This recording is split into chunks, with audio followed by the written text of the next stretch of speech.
Good morning sa bawat isa mga sir, mga madam. Ako po yung lingkod ni Joel. Nagbabalik po dito sa bayan ng Villasis. So ito po yung umpisa ng property na ating titignan, tapos hanggang doon.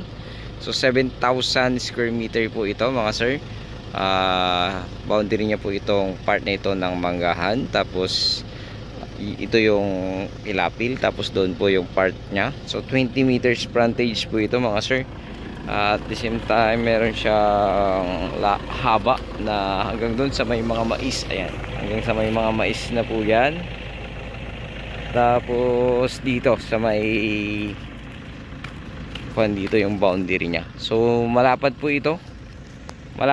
Malapit din po ito sa bayan ng Villasis, Pangasinan. Siguro at least 1 kilometer below. So napakalapit po. Malapit po sa lahat. So ito po, meron na po dito po yung shape niya. Meron na rin po itong malapit na kuryente na pagkukuhanan diyan sa labas na yan. Tapos meron din pong malapit na nawasa. At the same time may malapit na wifi line. Ayan. So along cemented road, magkakasya po, magkakasalubong po ang pwede pong magkasalubong ang sasakyan mga sir, mga madam. So ayun, pwede po itong farm lot ninyo, pwede rin po siyang subdivide. So 1,500 per square meter po ito mga sir. So medyo mahal kasi Villasis po ito.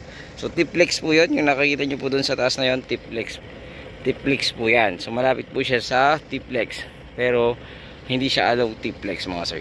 So ayun, ito po ay bayan ng Villasis, 7,000 square meter, 1,500 per square meter, non-nego.